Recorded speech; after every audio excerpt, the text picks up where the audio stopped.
Start with मंगलाचरण। मंगलमय मंगल करण वीतराग विज्ञान, नमो ताहि जाते भये अरहंतादि महान। करि मंगल करी हो महा, ग्रंथ करन के काज। जाते मिले समाज सब, पावे निज पद राज। पावे निज पद राज। शिव उपाय करते प्रथम, कारण मंगल रूप। विघ्न विनाशक सुख करन, नमो शुद्ध शिव भू। नमो शुद्ध शिव भू। ओके, तो पिछले दो लेक्चर्स में हमने जो पढ़ा था वो शॉर्ट पॉइंट्स में हम थोड़ा रिवाइज कर लेते हैं। कि आकुलता का लक्षण दुख को बताया था। आकुलता का कारण, मूल कारण बताया था रागादिक कषाय भावों को। ठीक है। रागादिक कषाय भावों को मिटाने के दो ऑप्शंस दिए थे पंडित जी ने। कि एक तो सर्वद्रव्य अपनी इच्छा अनुसार परिणमित हो, जो कि तीन काल में पॉसिबल है नहीं, क्योंकि एक द्रव्य किसी अन्य द्रव्य के अधीन नहीं है, स्वतंत्र परिणमन है प्रत्येक द्रव्य का। तो दूसरा ऑप्शन ही पॉसिबल रह जाता है कि रागादिक विभाव भावों का अभाव हो जाए। और वो इसलिए लॉजिकली पॉसिबल कहा क्योंकि रागादिक भाव स्वभाव नहीं है, औपाधिक भाव है। जो स्वभाव नहीं होता है उसका विभाव हो सकता है। ठीक है, वहां तक तो हमने पढ़ा। फिर रागादिक कषाय भाव में निमित्त औपाधिक भाव है, इसलिए वो निमित्त से होते हैं, निमित्त की अपेक्षा रखते हैं। वो होते हैं मोह कर्म के उदय के निमित्त से। तो मोह कर्म के अभाव को हितकारी ठहराया। अब मोह कर्म के अभाव से जो आकुलता उत्पन्न होती है उसमें अंतरंग सहकारी कारण घातिया कर्म को बताया और बाह्य सहकारी कारण अघातिया कर्म को बताया। इसलिए अल्टीमेटली वहां तक लाए कि कंक्लूजन पे कि सर्व कर्मों का नाश ही आत्मा के लिए हितकारी है और संसार अवस्था आत्मा के लिए हितकारी नहीं है। ठीक है, सर्व कर्मों का नाश यानी मोक्ष। तो मोक्ष ही आत्मा के लिए हितकारी है, इस तरह से उन्होंने प्रूव किया था। दूसरा प्रश्न जो शिष्य ने पूछा कि आप पुण्य को क्यों हितकारी क्यों नहीं कह रहे हो, तो वहां पे पंडित जी ने एक्सप्लेन किया कि संसार अवस्था में सुख तो सर्वथा ही नहीं है, मतलब बिल्कुल नहीं है। सर्वथा यानी बिल्कुल नहीं है। जो भी सुख हमें भासित हो रहा है वो ज्यादा दुख की अपेक्षा से कम दुख को हम सुख समझने की मात्र भूल कर रहे हैं, बाकी सुख है नहीं। इसलिए ये भी सिद्ध हो गया था। और उसके बाद हम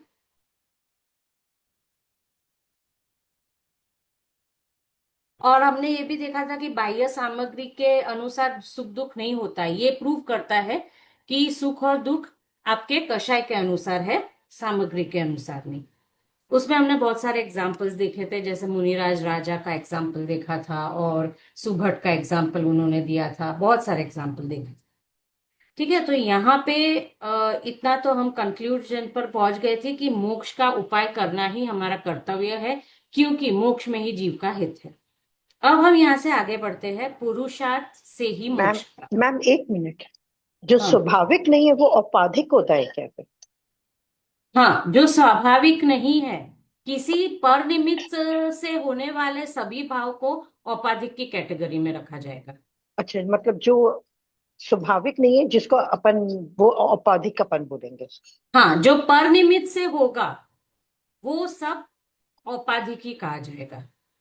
और औदैहिक और औपाधिक में ये अंतर है कि औदैहिक मात्र उसको कहा जाता है जो उदय में आ रहे हैं, और औपाधिक उन सभी को कहा जा रहा है जो स्वभाव नहीं है। यानी औपाधिक की कैटेगरी में औदैहिक गर्भित हो जाते हैं। जो विभाग है वो सब औपाधिक हो गए। सभी औपाधिक हो गए। ठीक है। अब पुरुषार्थ से ही मोक्ष की प्राप्ति, तो यहां से हम पढ़ते हैं आज। कौन पढ़ना चाहेगा? हाँ, मीतू जी। अच्छा मीतू जी। यहाँ प्रश्न है कि मोक्ष का उपाय काल लब्धि आने पर भवितव्यानुसार बनता है या मोहादि के उपशमादि होने पर बनता है या अपने पुरुषार्थ से उद्यम करने पर बनता है, सो कहो। यदि प्रथम दोनों कारण मिलने पर बनता है तो हमें उपदेश किस लिए देते हो, और पुरुषार्थ से बनता है तो उपदेश सब सुनते हैं। उनमें कोई उपाय कर सकता है, कोई नहीं कर सकता, सो कारण क्या? ओके, समाधान। प्रश्न, एक मिनट में तुझे प्रश्न अच्छी तरह से समझ लेते हैं पहले। सबसे पहले तो ये प्रश्न किया कि इसमें है ना 3 प्रश्न है और इन टोटल 5 प्रश्न है इस एक प्रश्न में। सबसे पहला प्रश्न है कि ऑप्शंस दिए हैं कि मोक्ष का उपाय कैसे होगा। सबसे पहला ऑप्शन है काल लब्धि आने पर भवितव्यता अनुसार। दूसरा ऑप्शन है मोह आदिक कर्म के उपशम आदिक से। और तीसरा ऑप्शन है कि या हमारे पुरुषार्थ से उद्यम करने से। ये पहला प्रश्न है।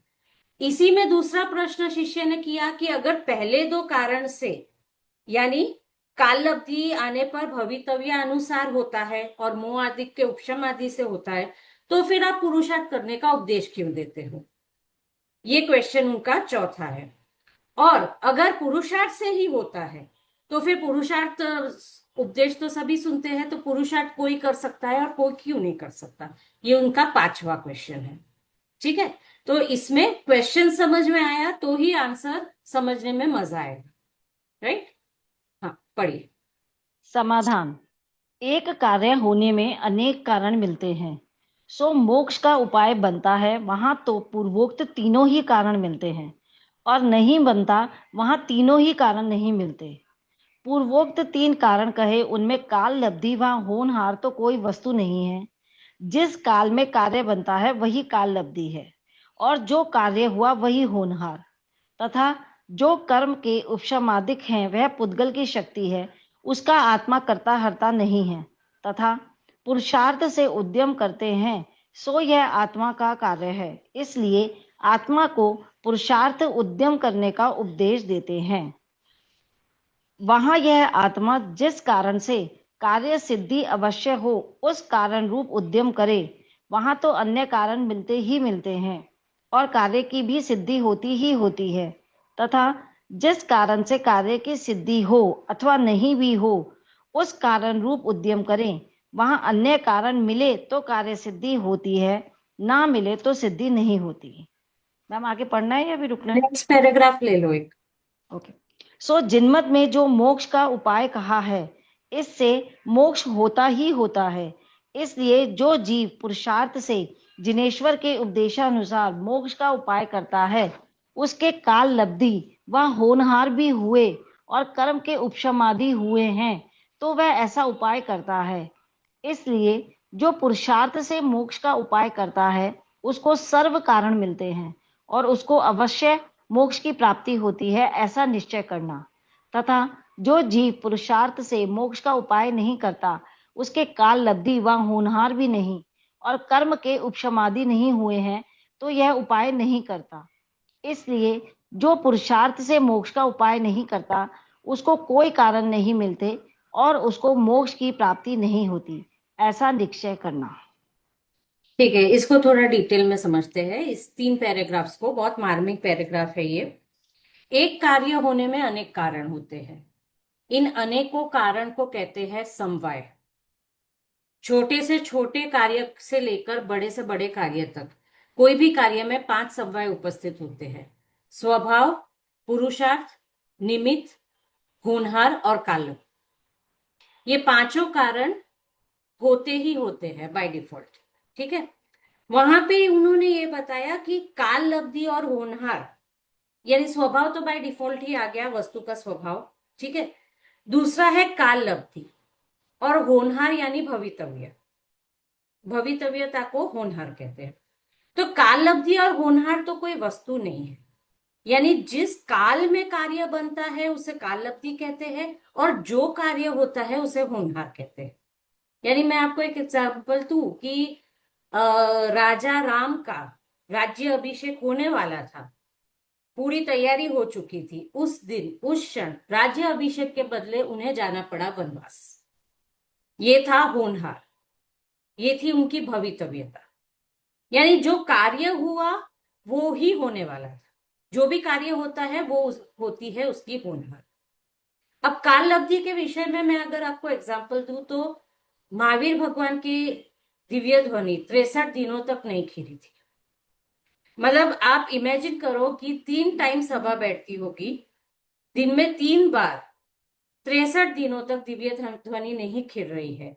फिर भी इंद्र को 63 दिनों के बाद विकल्प आया कि मैं अवधि ज्ञान लगाकर देखूं कि ये क्यों नहीं खिल रही है, और फिर उसको पता चला कि गंधर के अभाव में नहीं खिल रही है। तो 63 दिनों तक उसको विकल्प क्यों नहीं आया? पहले ही दिन विकल्प आ जाना चाहिए था कि मैं अवधि लगा ज्ञान लगाकर देख लूं। तो इसे कहते हैं काल लब्धि। मतलब कार्य जिस काल में होना है उसे 63 दिनों के बाद जो समय आया उसी में ये विकल्प होना था, तो तभी हुआ। इसे कहते हैं काल लब्धि। तो जिस काल में कार्य होता है उसे कहते हैं काल लब्धि, और जो कार्य हुआ वो है होनहार। तो स्वभाव, होनहार और काल लब्धि, ये 3 समवाय तो हो गए।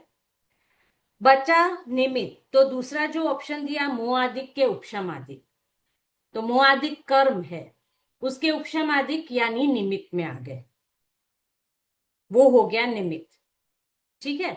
और 5वां कारण कौन सा बचा? पुरुषार्थ। पुरुषार्थ।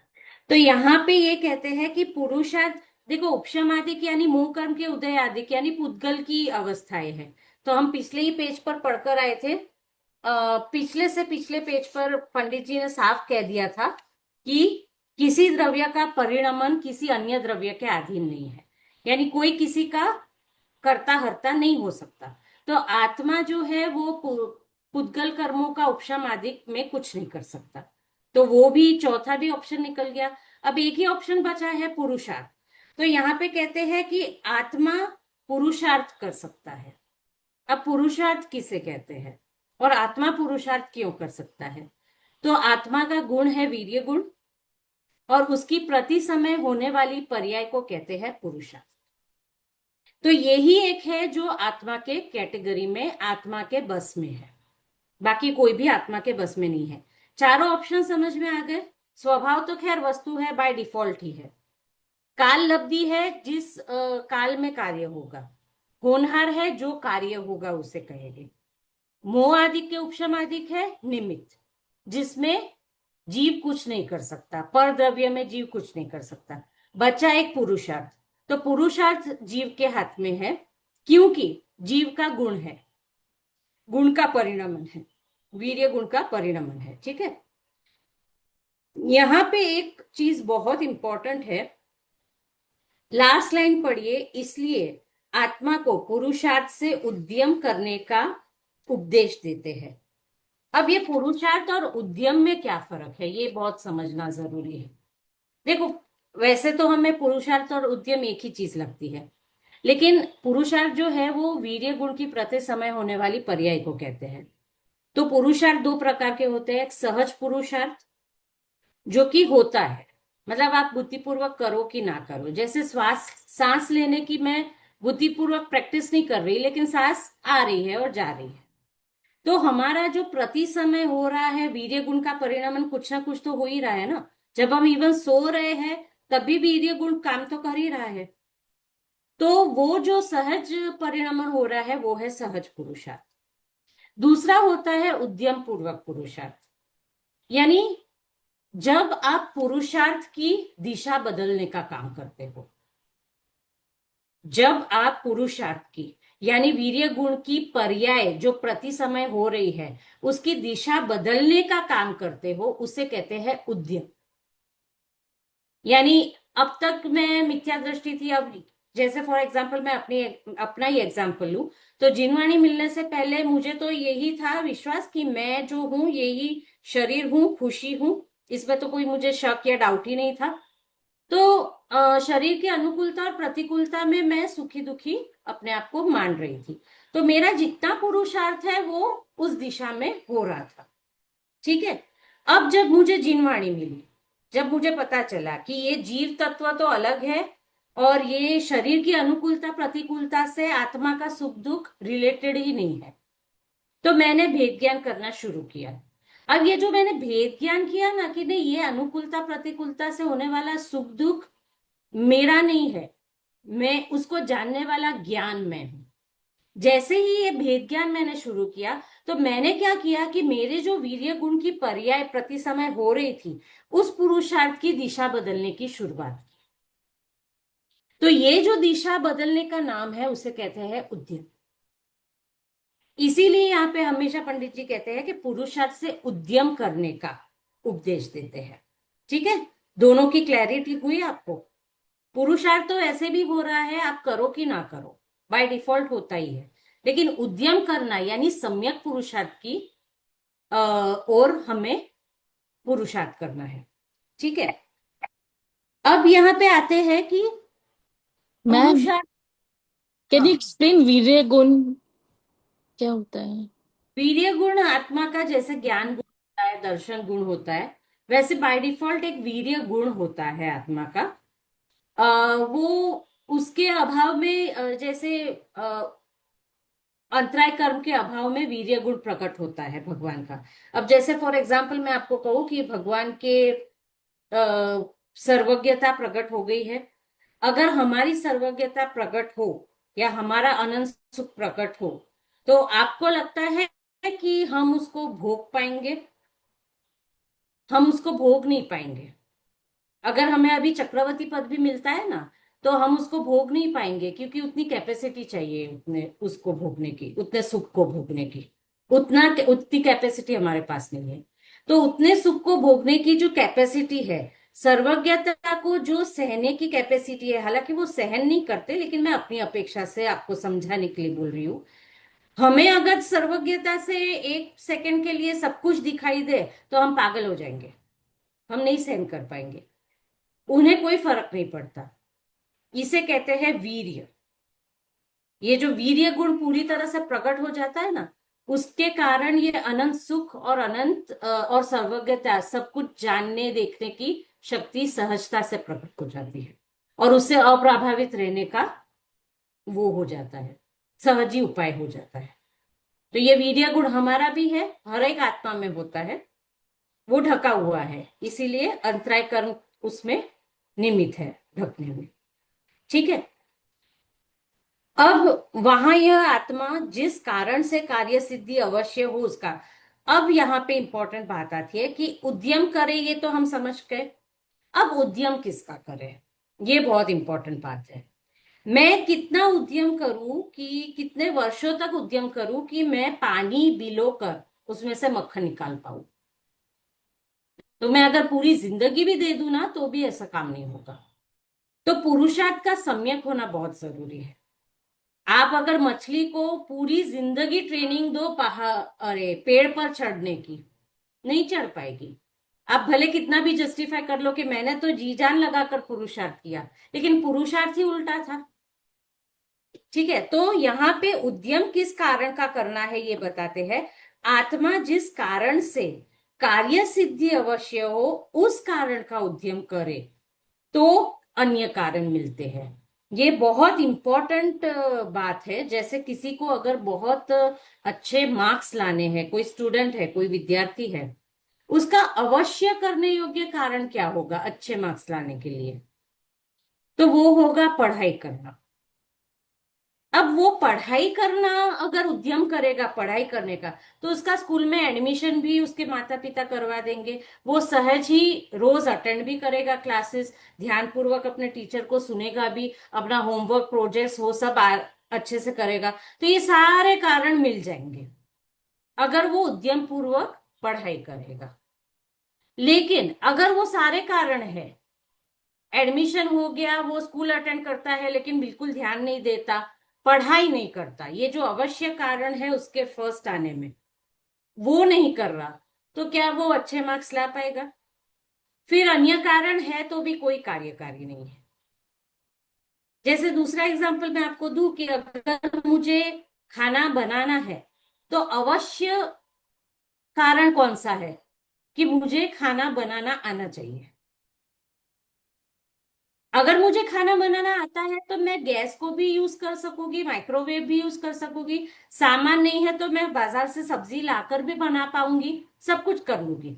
लेकिन अगर मुझे खाना बनाना ही नहीं आता है, किसको कुकर में चढ़ाना है, किसका छोंक लगाना है, किसको चॉप करके बनाना है, अगर ये चीजें ही मुझे बेसिक नॉलेज नहीं है, तो सब सामग्री होगी तो भी मैं कुछ नहीं कर पाऊंगी। तो एक अवश्य कारण होता है जिसके कारण अन्य कारण मिल जाते हैं। ये जो अन्य कारण है ना, ये सारे कारण बाकी के सारे कारणों में गर्भित हो जाते हैं, जैसे कि निमित्त में। तो ये सारे कारण हो जाते हैं, निमित्त नाम कार्य होने पर निमित्त नाम पाता है। ठीक है। तो अवश्य हो, जो जिससे कार्य सिद्धि होती ही है, वो जो एक कारण है ना, उसका उद्यम करना योग्य है। अब हमारा यहाँ पे क्या कार्य है, हम किस कार्य का पुरुषार्थ कर रहे हैं? मोक्ष की प्राप्ति। Very good. मोक्ष की प्राप्ति हमारा ये कार्य है। अब यहाँ पे उद्यम के लिए कौन सा, मतलब मोक्ष की प्राप्ति में अवश्य कारण जिनेश्वर ने किसे कहा है? तो जिनेश्वर के उपदेश अनुसार, जो लास्ट लाइन है, जिनेश्वर के उपदेश अनुसार मोक्ष का उपाय करता है। यानी जिनेश्वर ने कहे गए उपदेश अनुसार मोक्ष का उपाय करना। और उन्होंने क्या कहा है मोक्ष का उपाय? तो कहते हैं सम्यक दर्शन, सम्यक ज्ञान और सम्यक चारित्र। ये है मोक्ष का अनिवार्य कारण। ये है मोक्ष का अनिवार्य कारण। यानी अब जो एग्जाम्पल्स हमने पढ़ाई में और खाना बनाने में लगाए थे, ये इसमें लगाओ। रत्नत्रय अनिवार्य कारण है। अगर सम्यक दर्शन, सम्यक ज्ञान और सम्यक चारित्र जीव को होता है, तो समिति, गुप्ति, देशव्रत, महाव्रत, ये सारे अंगीकार होके बाह्य व्रत, आचरण सब कुछ हो जाएगा, गुणस्थान बढ़ जाएंगे और मोक्ष की प्राप्ति भी हो जाएगी, अन्य कारण सभी मिल जाएंगे। लेकिन अगर रत्नत्रय नहीं है, सम्यक दर्शन का ही अभाव है, तो वो चाहे कितना भी आचरण कर ले, 28 मूल गुणों का पालन कर ले, निरतिचार पालन कर ले, फिर भी वो जो शरीर से होने वाली क्रिया है ना, उसका फल उसको शरीर की अनुकूलता के रूप में ही मिलेगा। मुनिव्रत धार अनंत बार ग्रेव्य उपजायो, फिर भी आत्म ज्ञान बिना सुख लेश न पायो। मतलब रहेगा तो संसार में, क्योंकि उसने शरीर की क्रिया की, तो शरीर की अनुकूलता के रूप में उसको फल मिल गया, 9वें ग्रेव्य तक जाएगा। लेकिन सम्यक दर्शन जो अनिवार्य कारण था वो नहीं हुआ ना, तो अनिवार्य कारण मोक्ष सिद्धि नहीं होगी। अब ये जो कारण है, ये सारे ओके, हाँ, ये सारे कारण तभी मिलते हैं जब अवश्य करने योग्य कारण होता है। तो जिन मत में जो मोक्ष का उपाय कहा है वो है रत्नत्रय, और उसी का उद्यम करना योग्य है। अब यहाँ पे एक बात और भी स्पष्ट होके आती है कि अगर हम ये समझे कि पुरुषार्थ के अनुसार काल लब्धि और होनहार होते हैं, इसका अर्थ ये निकलता है, कंक्लूजन, जैसा आपका पुरुषार्थ होता है ना, काल लब्धि और होनहार कोई वस्तु तो है नहीं। ठीक है। जिस काल में कार्य होता है उसे काल लब्धि, और जो कार्य होता है उसे होनहार कहा। तो इसका मतलब पुरुषार्थ को काल लब्धि और होनहार फॉलो करते हैं। जैसा आपका पुरुषार्थ होगा उसके अनुसार काल लब्धि और होनहार डिसाइड होगी, ना कि काल लब्धि और होनहार के अनुसार हमें पुरुषार्थ करना है। तो ये एक दिमाग में बहुत क्लियर हो जाना चाहिए कि लोग बोलते हैं ना कि काल लब्धि काल आने पर होगा। तो काल आने पर होगा मतलब आपको पता है कौन सा काल है? जब कार्य होगा उसे कहेंगे कि काल आ गया। तो कार्य करने का पुरुषार्थ तो आपके ही हाथ में है ना। और अगर आप काल की राह देखकर, प्रतीक्षा देखकर आप अभी पुरुषार्थ नहीं कर रहे, इसका मतलब ही आपका काल नहीं आया है। बट मैम, इसमें आपने बताया था पुरुषार्थ दो दो प्रकार के हैं, सहज और हाँ, उद्यम। जब हम सहज पुरुषार्थ करते हैं तो उसमें तो हम कुछ एफर्ट्स नहीं होते, वो अपने आप हो रहा है। तो वो काल लब्धि, अ, उसमें फिर कैसे काल लब्धि और द अदर वन, होनहार। होनहार, उसमें कैसे वो पहले से डिसाइड है? जैसे आपने बोला काल लब्धि और पुरुषार्थ जो है वो होने के लिए पुरुषार्थ, काल लब्धि और होनहार के लिए पुरुषार्थ करना है, राइट? मगर अगर हम सहज पुरुषार्थ करें उसमें तो उसके लिए पुरुषार्थ नहीं करना है, कालब्धि और होनहार के लिए पुरुषार्थ नहीं करना है। आपका पुरुषार्थ कालब्धि और होनहार को डिफाइन करता है। तो अगर हम सहज पुरुषार्थ करते हैं तो उसमें हम्म। काल लब्धि और होनहार कैसे प्रूव होता है? लाइक अभी मैं श्वास ले रही हूँ, फॉर एग्जाम्पल श्वास लेना एक सहज पुरुषार्थ है, तो उसमें हाउ काल लब्धि and how that plays a देखो, रोल? सांस लेना आपका पुरुषार्थ नहीं है, वो तो जड़ शरीर की क्रिया है। ओके। आपका पुरुषार्थ क्या है? आत्मा का, जो आपकी मान्यता में पड़ा है। जैसे आप अभी मिथ्या दृष्टि हो कि सम्यक दृष्टि हो, आपका अभिप्राय क्या है, आपके चिंतन में क्या चल रहा है, आपके विचारों में क्या चल रहा है, उस विचारों से आपका एकत्व कितना है। आप उसको विचारों को मिथ्या मान रहे हो कि सम्यक मान रहे हो, आपकी दृष्टि बदल रही है, आप तत्व विचार कर रहे हो, शरीर से एकत्व बुद्धि रूप आप सोच रहे हो कि शरीर से भेद ज्ञान पूर्वक आप सोच रहे हो। ये सारे पुरुषार्थ को डिफाइन करते हैं। तो और मतलब अगर अभाव है, इसका अभाव है, तो वो मिथ्या दृष्टि होगा, तो उसका जो होना होगा वो उसके काल लब्धि और होनहार कहलाएंगे। तो दैट मीन्स के पुरुषार्थ का किधर ना किधर अपने ज्ञान के साथ संबंध है। ज्ञान के साथ तो देखो, आत्मा के ज्ञान गुण ही एक ऐसा है जिससे आत्मा के सारे गुण पकड़ में आते हैं। इसीलिए ज्ञान गुण बहुत इंपॉर्टेंट है। हम देखो, ज्ञान गुण के बिना न हम वीर्य गुण को पकड़ सकते हैं, दर्शन गुण को पकड़ सकते हैं, न किसी और सुख गुण को पकड़ सकते हैं। आपको सुख का वेदन करने के लिए भी ज्ञान चाहिए। ज्ञान होगा तो सुख और दुख का पता चलेगा। तो ज्ञान एक प्रकट गुण है, और ज्ञान ऐसे भी कह सकते हो कि आत्मा के सभी गुणों में ज्ञान व्याप्त है। इसीलिए हम ज्ञान को इंपॉर्टेंट देते हैं। लेकिन जो आपका प्रश्न है, वो तो देखो, हर एक चीज होने वाली है। मिथ्या दृष्टि, यहां से हम सारे लोग तो मोक्ष की तरफ नहीं जाएंगे। अब मैं आपको बताऊं, होनहार इतने सारे उपदेश सुनते हैं, मतलब 3 लोक में तो कितने सारे हो गए। 6 महीने और 8 समय में मात्र 608 जीव ही क्यों मोक्ष जाते हैं? उतने ही क्यों पुरुषार्थ ऐसा करते हैं कि मोक्ष जाने योग्य पुरुषार्थ होता है उनका? तो ये सारे क्राइटेरिया फिक्स है ना, तो उनकी काल लब्धि और होनहार भी फिक्स है। उनका पुरुषार्थ उसी हिसाब से होगा, और उनकी काल लब्धि और होनहार उसी उनके ही पुरुषार्थ को डिफाइन करेगा।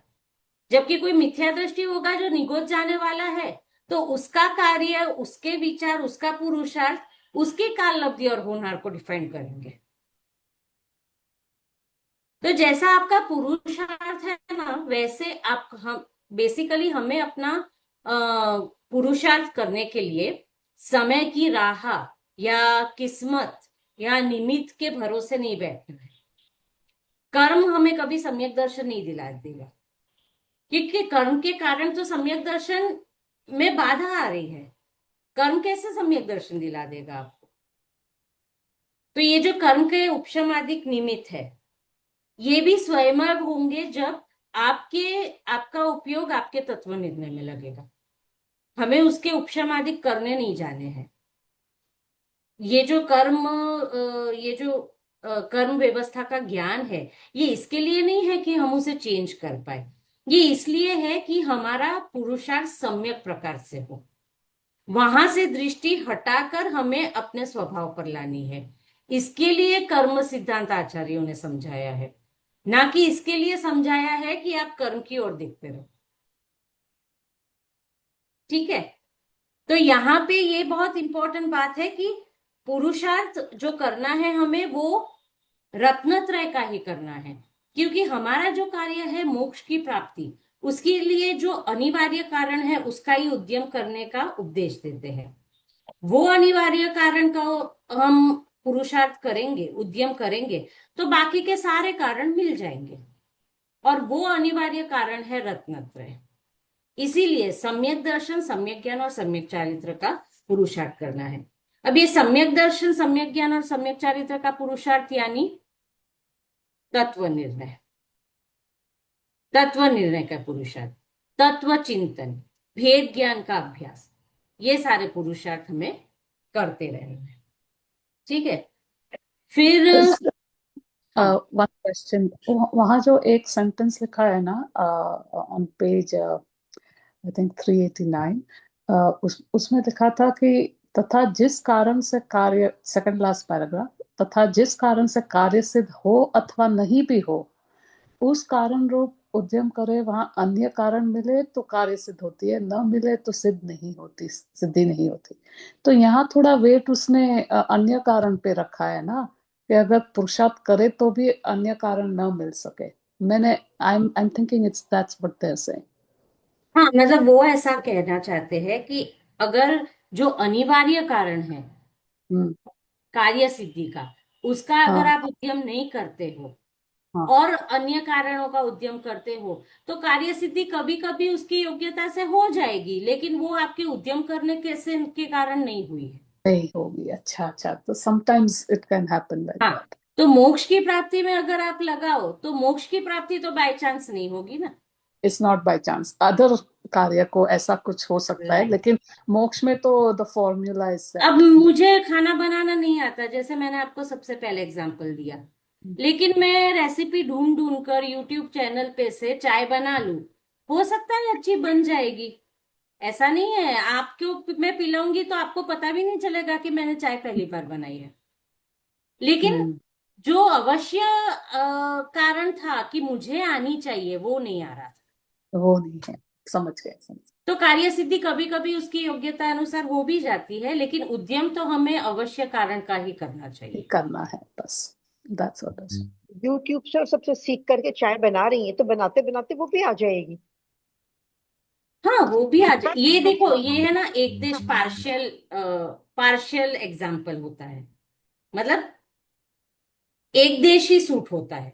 जैसे इसके लिए जैसे मैं बोलूं आपको कि एडमिशन ले, मैंने बहुत अच्छे स्कूल में मेरे बच्चे का एडमिशन करवा दिया, अब मैं निश्चिंत हो गई कि इस स्कूल में एडमिशन करवा दिया, अब वो टॉप ही करेगा।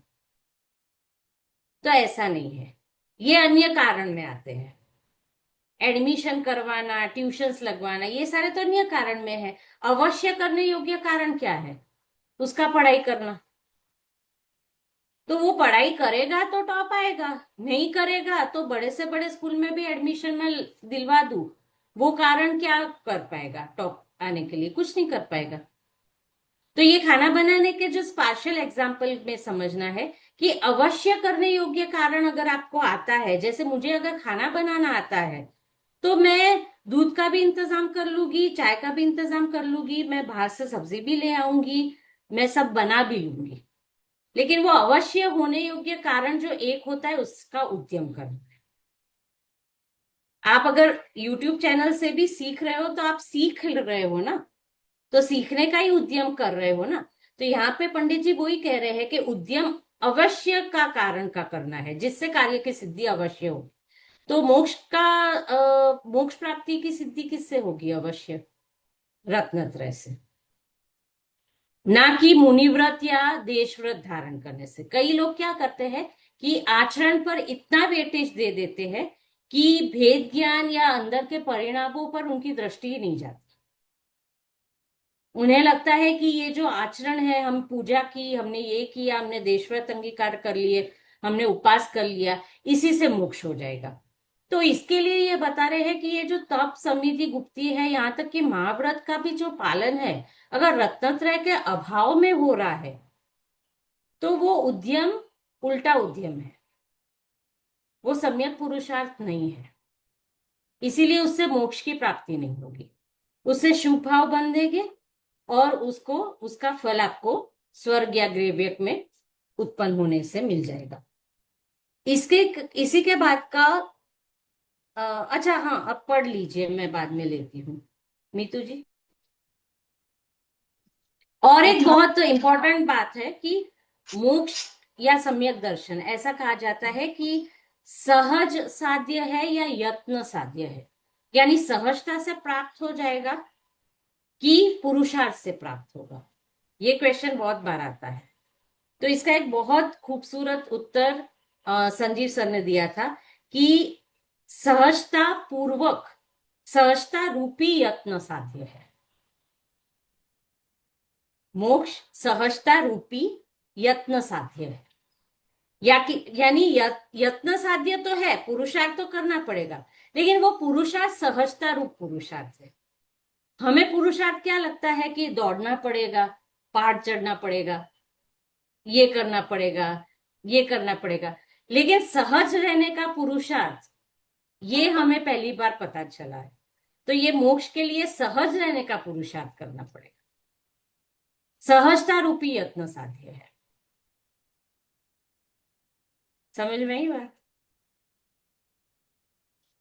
वो कैसे? देखो, यत्न यानी मेहनत करनी पड़ेगी, और सहज यानी आपो आप मिल जाएगा। ठीक है, सहज के लिए जिसके लिए मेहनत किए बिना ही अपने आप मिल जाता है। तो मोक्ष हमें अपने आप ही मिल जाएगा, सहज साध्य है या यत्न साध्य है, यानी उसके लिए मेहनत करनी पड़ेगी। तो उसके लिए मेहनत तो करनी पड़ेगी, लेकिन उसके लिए कौन सी मेहनत करनी पड़ेगी? सहजता रूपी यत्न साध्य है, यानी उसके लिए सहजता रखने की मेहनत करनी पड़ेगी, उसके लिए वस्तु व्यवस्था को समझने की मेहनत करनी पड़ेगी, उसके लिए सहज रहने का, भेद विज्ञान करने का अभ्यास करना पड़ेगा। हमें मेहनत के नाम पर हमेशा कुछ करने का ही विकल्प आता है, सहज रहने का कभी विकल्प नहीं आता। तो सहज रहने की मेहनत करना ये मोक्ष के लिए अनिवार्य है। मतलब ये है कि मतलब हमने अपने पुरुषार्थ को सिर्फ तत्व ज्ञान और भेद ज्ञान की तरफ लगाना है, हमने अपने आप को उस तरफ लगाना है, तो मोक्ष अपने आप सहजता से मिल जाएगा। ये नहीं सोचना कि मोक्ष मिले मोक्ष मिले, हमें हाँ, सिर्फ भेद डेफिनेट। विज्ञान और तत्व ज्ञान की तरफ लगाना है। जिस दिन हमको वो समझ में आ गया या हमको वो श्रद्धान अच्छे से हो गया, तो मोक्ष अपने आप मिल जाएगा। हाँ, मोक्ष तो खाली एक पर्याय है, एक समय की हम्म पर्याय है। हम्म तो उसमें हमें नहीं फोकस करना है, हमें तो त्रिकाली ध्रुव आत्मा यानी स्वभाव पे फोकस करना है, यानी उपयोग लगाना है हमें तत्व निर्णय में। मैं ज्ञान स्वभावी त्रिकाली तत्व हूं जो जान रहा हूं। अभी क्या जान रहा हूं ये इंपॉर्टेंट नहीं है, जानने वाला तत्व हूं ये इंपॉर्टेंट है। ये भी बोल सकते हैं कि सहजता से मतलब अपने आप भी हमारे को भेद विज्ञान नॉर्मल वे में एक्सेप्ट कर लेना चाहिए। तब जब तक प्रैक्टिस नहीं होगी तब तक आगे नहीं नहीं, बढ़ता बस। अगर आपको प्रॉब्लम ना हो तो ये क्वेश्चन एंड में ले, ये प्रकरण आज पूरा कर ले बाद में। हाँ, मीतू जी, तथा तू कहता है से हाँ, आगे। तथा तू कहता है, उपदेश तो सभी सुनते हैं, कोई मोक्ष का उपाय कर सकता है, कोई नहीं कर सकता, सो कारण क्या? उसका कारण यही है कि जो उपदेश सुनकर पुरुषार्थ करते हैं वे मोक्ष का उपाय कर सकते हैं, और जो पुरुषार्थ नहीं करते वे मोक्ष का उपाय नहीं कर सकते। उपदेश तो शिक्षा मात्र है, फल जैसा पुरुषार्थ करे वैसा लगता है। फिर नया हाँ, प्रश्न है, तो मैम पढ़ें? इसमें नहीं, इसमें तो देखो बहुत अच्छा एग्जाम्पल है हम्म आदिनाथ भगवान का और मारीच का, जिसके दादा ही तीर्थंकर थे, जिसके पिताजी चक्रवर्ती थे। उसको निमित्तों में तो कोई कमी नहीं थी, लेकिन तब उसका पुरुषार्थ सम्यक नहीं था, सम्यक दर्शन की प्राप्ति के लिए। और शेर की पर्याय में, जहां पे उसको बिल्कुल निमित्त नहीं थे, बिल्कुल विपरीत, मतलब विपरीत परिस्थितियां थी, तो उस समय उसकी योग्यता थी, तो उसको सम्यक दर्शन हो गया। तो इस तरह से पुरुषार्थ जो है वो किसी की अपेक्षा नहीं रखता। इसलिए हम कभी कभी पेज नंबर 310, पुरुषार्थ जो है वो किसी की अपेक्षा रखकर या काल अवधि काल की अपेक्षा रखकर, मुझे ऐसे निमित्त मिलेंगे तो मैं पुरुषार्थ करूंगा, ऐसी अपेक्षा रखकर नहीं किया जाता। पुरुषार्थ सम्यक होना चाहिए। इसीलिए कहते हैं कि शिक्षा मात्र, देखो उपदेश शिक्षा मात्र है। टीचर एक 50 स्टूडेंट को पढ़ाती है, एक समान ही पढ़ाती है, उसमें से एक स्टूडेंट टॉप करता है और दूसरा स्टूडेंट फेल हो जाता है। अब टीचर ने उसको टॉप किया तो दूसरे को फेल क्यों किया? यानी पुरुषार्थ तो अपने अपने अनुसार ही फल देता है ना। तो हमारा पुरुषार्थ क्या होगा ये हमारी काल अवधि और होनहार को डिफाइन करेगा। सो कैन यू से कि पुरुषार्थ के लिए भी आपके पास वो कर्म के उदय का रोल प्ले करता है पुरुषार्थ? वो आगे वही प्रश्न आने वाला है कि पुरुषार्थ में भी अगर आप कर्म के उदय की प्रतीक्षा करो, देखो कर्म का उदय अगर बाधा बन रहा है तो कर्म का उदय आपको ये तो नहीं कहेगा ना कि हाँ हाँ अभी मैं थोड़ी देर के लिए आपको हट जाता हूं, आप पुरुषार्थ करो। पुरुषार्थ तो आत्मा का गुण है ना, तो आत्मा को करना पड़ेगा, उसमें कर्म कुछ नहीं कर सकता। तो फिर शेर की पर्याय में उनको जब जब आया उनको, तो उन्होंने कैसे, वो शेर की पर्याय में क्या पुरुषार्थ किया होगा, वही मतलब। मतलब ऐसा नहीं है कि वो तो खैर केवल ज्ञान गम्य है कि उन्हें क्या पुरुषार्थ किया होगा, या मुनिराज ने उनको उपदेश भी किया, ऐसे 40 मिनट का प्रवचन तो दिया नहीं होगा, उनको थोड़ा सा उपदेश दिया होगा और वो निमित्त बन के उनके सम्यक दर्शन की प्राप्ति में। मतलब ये जो है वो 1 सेकंड का काम नहीं होता, पिछले भवों में संस्कार चले आते हैं कि उनको उस समय उतनी योग्यता पक गई थी कि उन्हें उतना सा उपदेश सुनकर ही सम्यक दर्शन की प्राप्ति हो गई। तो ये बहुत गहरा चिंतन चला आता है जीव का। ये पुरुषार्थ हमें पता नहीं होता है, हमें सिर्फ वो पर्याय के बारे में प्रथमानुयोग में से पता चलता है, लेकिन वो कनेक्टेड होता है। इसीलिए कहते हैं ना कि तत्व ज्ञान और भेद विज्ञान का जो अभ्यास करोगे तो वो संस्कार हमारे साथ आएंगे, इसीलिए तो कहते हैं। तो वो एक लंबा प्रोसेस है, तो उनके भी संस्कार साथ में आते हैं। उसी तरह से अभी जो हमें जिनवाणी मिली है वो भी हमें जिनवाणी में ही इंटरेस्ट क्यों आया, हमें यही पाठ क्यों अच्छा लगा, हमने कहीं ना कहीं ये पढ़ा था, ये संस्कार हमारे में अंश रूप में थे, जिसका अब उदय आया तो हमने ये मार्ग चुना फिर से। तो ये संस्कार होते हैं, ऐसे रैंडमली किस कोई भी चुन नहीं लेता है,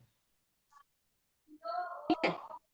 तो उपदेश तो सभी सुनते हैं, लेकिन पुरुषार्थ कोई ही कर पाता है, ये तो बहुत ही विजिबल है। और फल पुरुषार्थ करने के हिसाब से मिलता है, जो स्टूडेंट जितना पुरुषार्थ करता है उतने मार्क्स वो स्कोर करता है, ठीक है। फिर प्रश्न है कि द्रव्यलिंगी मुनि मोक्ष के अर्थ गृहस्थपना छोड़कर तपश्चर्यादि करता है, वहां पुरुषार्थ तो किया, कार्य सिद्ध नहीं हुआ, इसलिए पुरुषार्थ करने से तो कुछ सिद्धि नहीं है। समाधान: अन्यथा पुरुषार्थ से फल चाहे तो कैसे सिद्धि हो। तपश्चर्यादि व्यवहार साधन में अनुरागी होकर प्रवर्तते, उसका फल शास्त्र में तो शुभ बंध कहा है, और यह उससे मोक्ष चाहता है, कैसे होगा, यह तो भ्रम है। हाँ तो फिर इसमें नहीं इतना समझते, इसमें मैंने जो आपको बताया था कि जैसे हम उल्टा पुरुषार्थ करें तो उससे कोई भी सिद्धि नहीं होगी। देखो जिनवाणी सुनने को मिलना ये हमारे पुण्य का उदय है, लेकिन जिनवाणी को अंतर में बिठाना, उसको उसका तत्व चिंतन करना, ये हमारे पुरुषार्थ पर निर्भर करता है, ये हमारे पुण्योदय से नहीं हो जाएगा, ठीक है। अब जैसे मैं आपको एक छोटी सी स्टोरी बताऊं कि एक राजा अपने महल के बाहर पहरेदार रखता है, सिपाही रखता है पहरेदारी के लिए, और वो उसको उसको एक उसकी एक खूबी होती है कि वो जो भी सपना देखता है वो सत्य हो जाता है। तो रात में वो सपना देखता है कि सुबह राजा जहां जा रहे हैं वहां बाढ़ आने वाली है और वो मर जाएंगे। तो वो सुबह उठकर दौड़ता दौड़ता आता है राजा के पास कि आप आज मत जाइए। तो राजा पूछते हैं क्यों, और वो सभी चीजें बताता है कि मेरे सपने इस तरह से सच होते हैं और आज मैंने सपने में ये देखा है, तो आज के दिन आप अपनी मीटिंग कैंसिल कर दो और मत जाओ। तो राजा मान लेता है उसकी बात कि ठीक है चलो आज मैं नहीं जाता, और वहां पे सचमुच बाढ़ भी आ जाती है, काफी लोग मर भी जाते हैं।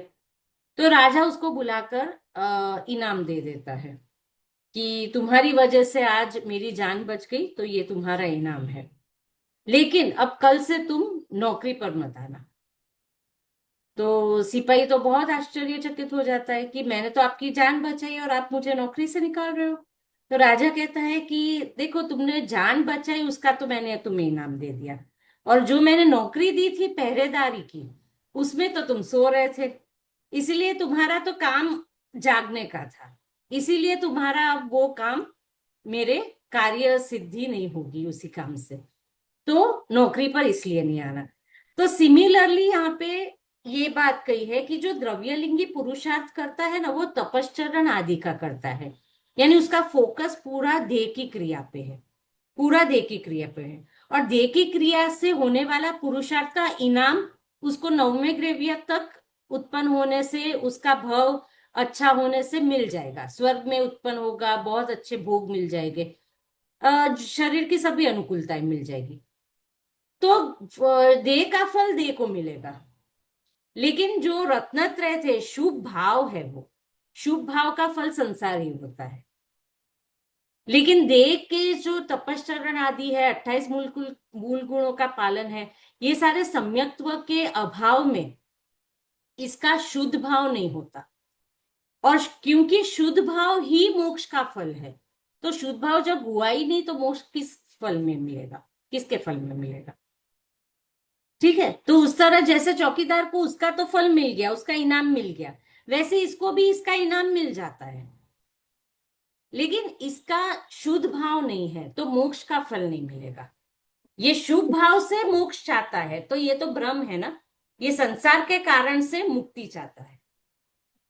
शुभ भाव कारण संसार का है, और उससे वो मुक्ति, संसार का अभाव करना चाहता है। तो जिससे संसार बढ़ता है, उसी कारण से संसार का अभाव कैसे होगा? राइट? तो इस तरह से अन्यथा, हाँ मतलब द्रव्यलिंगी होके भी महाव्रत धारण करके भी गुण स्थान पहला ही रहता है। हाँ मतलब कहा तो देखो, अगर वो भावलिंगी होते तो उनका छठा सातवां गुण स्थान होता, पर इतना तपशरण करके वो लिंग भी धारण किया और गुण स्थान उनका पहला ही रहता है। मिथ्या दृष्टि ही गुण हाँ, स्थान रहता है उनका, याद करें। देखो यहाँ पे है ना, अल्प पुरुषार्थ और अन्यथा पुरुषार्थ में हमें डिफरेंस समझना है। यहाँ पे मुनि लिंग धारण करने को अन्यथा पुरुषार्थ नहीं कहा गया है, हाँ क्योंकि मोक्ष नहीं, प्राप्ति के लिए मुनि धर्म तो मुनि अंगीकार करना जरूरी है, अनिवार्य है। हाँ, अनिवार्य है। मुनि धर्म में देह की क्रिया, व्यवहार से की गई क्रिया में अटक कर शुभ भाव से मोक्ष की प्राप्ति मानने को अन्यथा पुरुषार्थ कहा गया है। हाँ, ठीक है, यही पुरुषार्थ अगर वो देह का ना करके आत्मा का करते तो भावलिंगी बन जाते। देह का किया इसलिए मिथ्यात्व में ही है, इतनी ऊंची क्रिया करके भी मिथ्यात्व। परफेक्ट। तो इस तरह से अन्यथा पुरुषार्थ नहीं करना है हमें। हम पानी से मक्खन निकालने की ट्राई कर रहे हैं, विषयों में से सुख पाने की कोशिश कर रहे हैं, लेकिन वो नहीं निकलेगा उस तरह से। हाँ, आगे का प्रश्न। फिर प्रश्न की भ्रम का भी तो कारण कर्म ही है, पुरुषार्थ क्या करे? उत्तर, सच्चे उपदेश से निर्णय करने पर भ्रम दूर होता है, परंतु ऐसा पुरुषार्थ नहीं करता, इसी से भ्रम रहता है। निर्णय करने का पुरुषार्थ करे तो भ्रम का कारण जो मोह कर्म, उसके भी उपशमादि हों, तब भ्रम दूर हो जाए, क्योंकि निर्णय करते हुए परिणामों की विशुद्धता होती है, उससे मोह के स्थिति अनुभाग घटते हैं। हाँ, अब मैं आपको बताऊं कि आप किसी गलत रास्ते पर शायद चले गए हो, और अगर आप सही रास्ते को जानने का प्रयत्न ही ना करो, ना आप किसी से पूछो, ना आप गूगल मैप खोलो, और आप चलते जाओ कि जहां ये रास्ता पहुंचा देगा वहां मैं पहुंच जाऊंगा, तो ये सही होगा? आपने तो कोशिश ही नहीं की। जब आप गूगल मैप खोलोगे, आपको लगेगा कि नहीं, ये रास्ता तो अलग बता रहा है, हम शायद गलत रास्ते पर है। आप पुरुषार्थ करोगे और सच्चा रास्ता ढूंढोगे, तब निर्णय होगा ना कि ये रास्ता गलत था और अब वो रास्ता सही है। पुरुषार्थ तो आपको ही करना पड़ेगा ना, राइट? तो यहाँ पे भी यही कह रहे हैं कि सच्चे उपदेश से निर्णय करने पर भ्रम दूर होता है। अब सच्चा उपदेश तो आपको मिला, निमित्त तो सच्चे उपदेश का मिला, गुरु ने जिनवाणी का प्रतिपादन करके आपको समझाया, जिनवाणी आपको प्राप्त मिली, सच्चा उपदेश भी आपको मिला। अब निर्णय करना तो आपके ही हाथ में है ना, निर्णय आपके लिए कौन कर देगा? तो निर्णय करने का अगर आप प्रयास ही नहीं करते, पुरुषार्थ ही नहीं करते, तत्व विचार ही नहीं कर रहे, भेद ज्ञान ही नहीं कर रहे, और फिर आप बैठे हो कि हो नहीं रहा, हो नहीं रहा, तो कैसे होगा? ठीक है, तो कर्म के ऊपर हमें, वो कहते हैं ना, कर्म के सिर पे हमें टोपी नहीं पहनानी है, क्योंकि कर्म के सिर पे हम टोपी पहना भी ले तो घूमेंगे तो हम ही संसार में। कर्म को तो कोई फर्क नहीं पड़ेगा, वो तो जड़ है वैसे भी।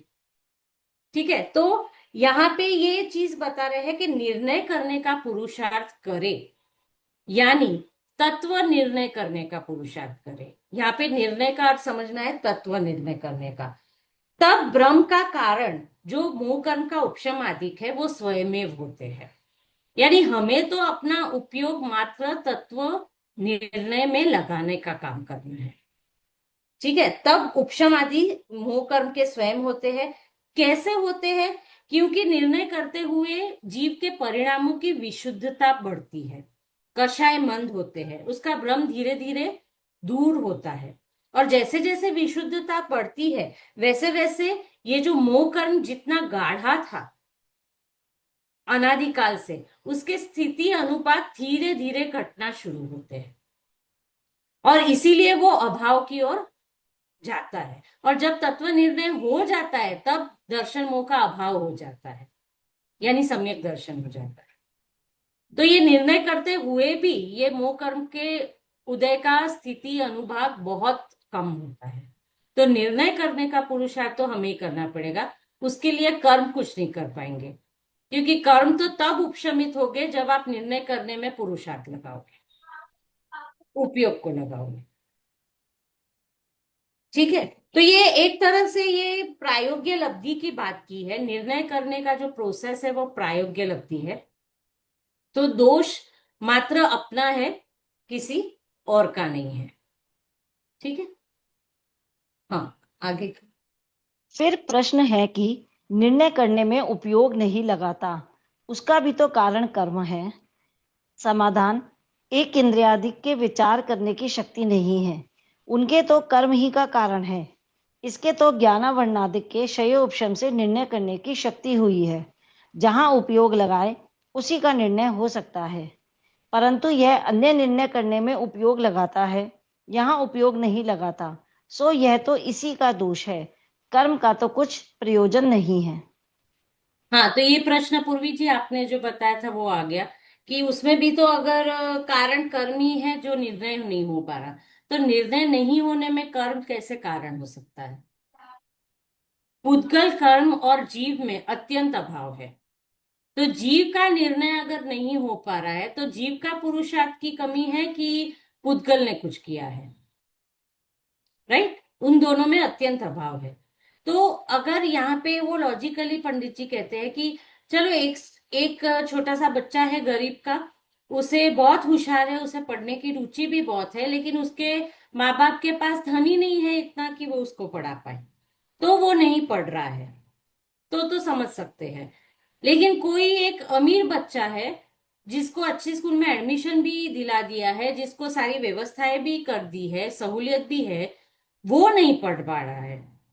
अब वो अगर किसी और का बहाना दे कि मैं तो इसलिए नहीं पढ़ पा रहा हूं कि मेरा ऐसा नहीं था, मुझे अनुकूलता नहीं थी, तो वो तो गलत ही होगा ना।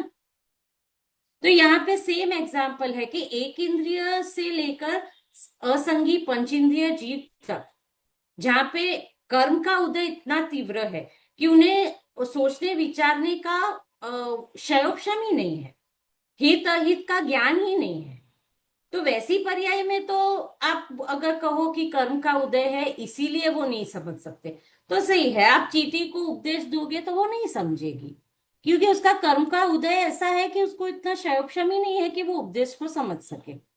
लेकिन जब हमें संगी पंचेंद्रिय जीव को, और वो भी पर्याप्त पर्याय, यानी पूरी अच्छी पर्याय, जिनवाणी, सभी कुछ निमित्त भी मिल गए हैं, उसके बाद अगर आप पुरुषार्थ ना करो तो आप कैसे कह सकते हो कि कर्म का उदय निमित्त है? आपके पुरुषार्थ की कमी है। और यहाँ पे एक बहुत अच्छी बात की कि अन्य निर्णय में तो उपयोग को लगाता है। अगर मुझे भूख लगी और मैं अगर बैठी रहूं कि मेरा पेट भरना होगा, तो अपने आप भर जाएगा। मैं कुछ भी उद्यम ना करूं तो मेरा ये जस्टिफाई करना ठीक है कि मैं मोक्ष मार्ग में भी बैठी रहूं। उसमें तो मैं खड़ी भी होती हूँ, खाती भी हूँ कि मुझे खाना तो पड़ेगा, पेट भी भरती हूँ, खाना भी बनाती हूँ, सब उद्यम करते हैं हम, धन भी कमाने जाते हैं। तो वहां पे जब सब उद्यम करते हैं तो मोक्ष मार्ग में ऐसी बात क्यों कि कर्म का उदय आएगा तब उद्यम करेंगे? अरे कर्म का उदय है इसलिए उद्यम नहीं हो रहा है, आप उद्यम करोगे तो कर्म का अभाव होगा, वैसी वर्षा है। ठीक है, तो यहाँ पे हमारे पास क्षयोपशम है, विचारने की शक्ति है, हित अहित की विचारने की शक्ति है। तो अगर हम नहीं विचार रहे हैं तो उसका कर्म का कोई दोष नहीं है, दोष हमारा ही है। माना। हाँ, फिर प्रश्न है कि सम्यक्त चारित्र का घातक मोह है, उसका अभाव हुए बिना मोक्ष का उपाय कैसे बने? तत्व निर्णय करने में उपयोग न लगाए वह तो इसी का दोष है, तथा पुरुषार्थ से तत्व निर्णय में उपयोग लगाए तब स्वयमेव ही मोह का अभाव होने पर सम्यक्त आदि रूप मोक्ष के उपाय का पुरुषार्थ बनता है।